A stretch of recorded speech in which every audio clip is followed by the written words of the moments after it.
Programa Arte de Viver. Apoio Sicom, Sindicato dos Condomínios Prediais do Litoral Paulista, a mão amiga no momento certo.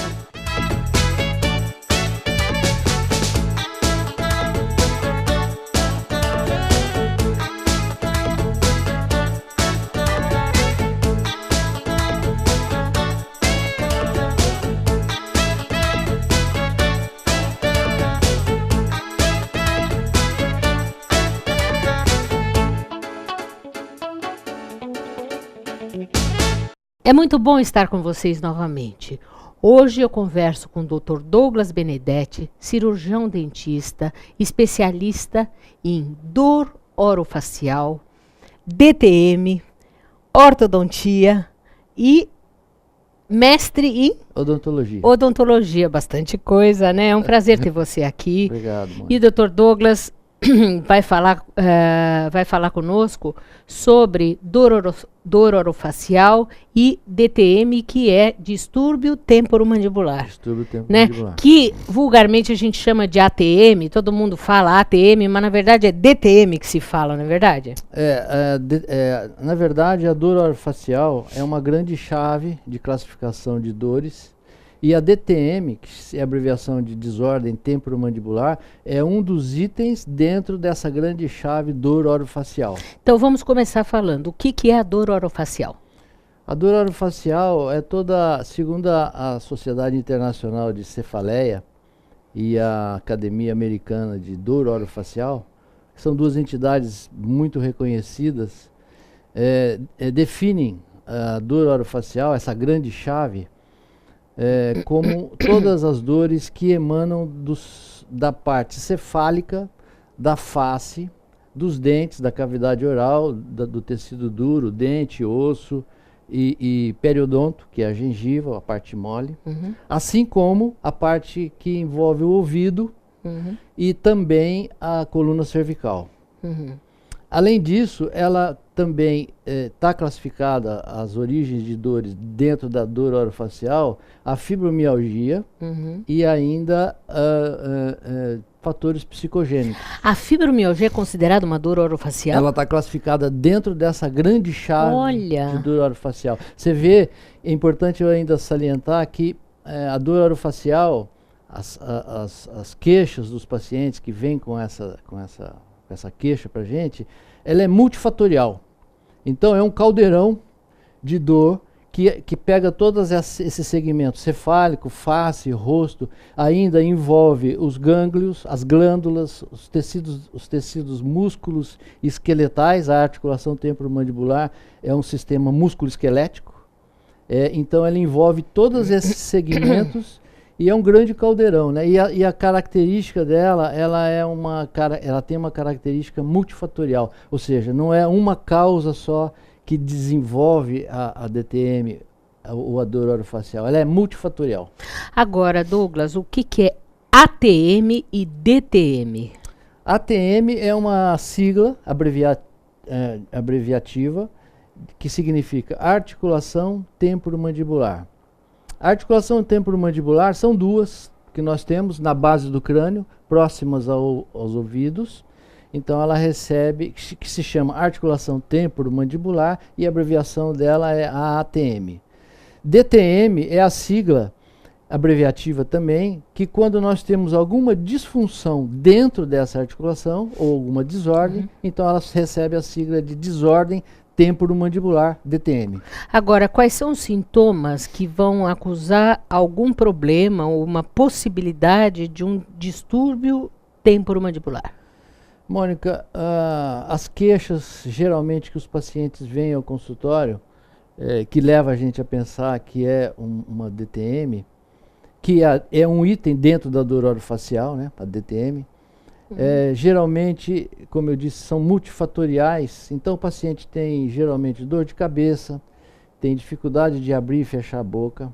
Muitos pacientes não conseguem mais colocar um garfo na boca para comer. Tem estalo às vezes aqui, estalos, né? Na articulação, crepitação na articulação, dores na musculatura mastigatória, nos masseteres, nos temporais, dores no pescoço, dificuldade de rotação de cabeça. São muitas queixas que se referem a desordem temporomandibular. Agora, elas, tanto as ATMs quanto as... isso chama DTM, não chama ATM, não. Né? A ATM é a sigla da articulação temporomandibular. DTM é toda vez que você tem uma desordem dentro da articulação, então ela recebe o nome de DTM. E essas ATMs, elas podem instalar? Como toda articulação do corpo, a ATM não é diferente. Ela pode instalar.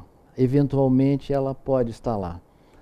Mas a gente tem que ficar atento porque os estalos não podem ser persistentes, não pode estar sempre ocorrendo e, mais importante, ela não pode ter dor. Né? Porque eu já ouvi, por exemplo, eu tenho uma paciente que disse que uma vez saiu do lugar aqui uma parte da articulação e parecia que não voltava. Isso é possível? Sim, como assim? Isso se chama-se tecnicamente de subluxação. Nossa, isso ocorre deve doer muito isso. Dói.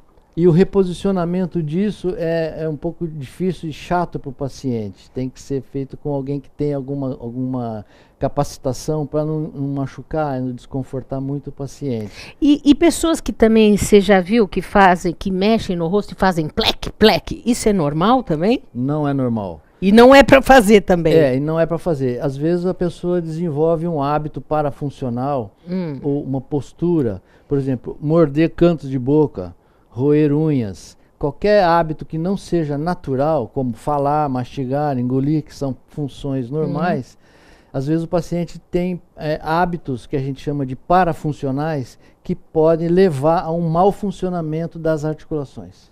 Entendi. Bom, já voltamos a falar. Ouça agora uma dica do Dr. Rubens Moscatelli, presidente do Sindicato dos Condomínios Prediais do Litoral Paulista.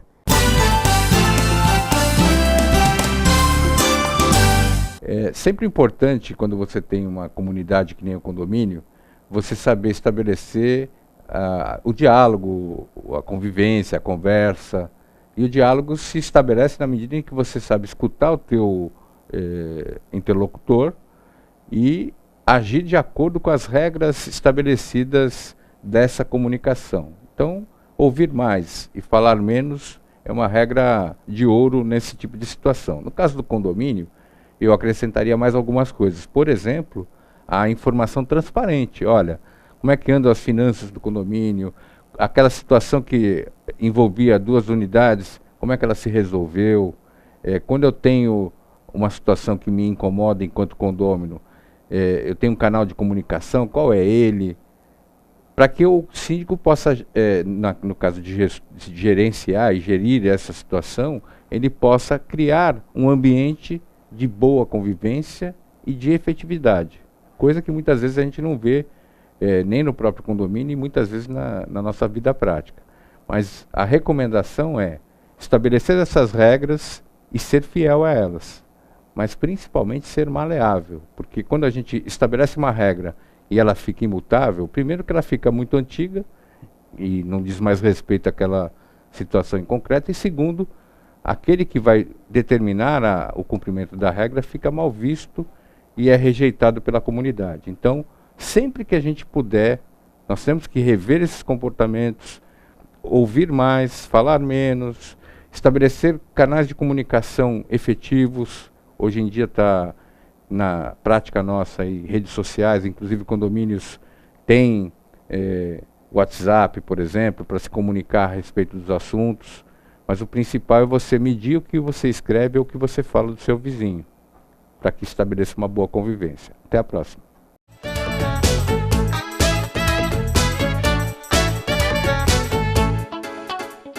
O Smart Center oferece salas executivas que podem ser utilizadas por hora, dia ou mês, além de auditórios para treinamentos, cursos e seminários, salas de reuniões e o exclusivo programa Link, em que o cliente pode divulgar o endereço e telefone do Smart Center para receber encomendas, correspondências e recados. Uma opção inteligente que tem como diferencial aliar comodidade e baixos custos. Smart Center, o seu escritório virtual definitivo.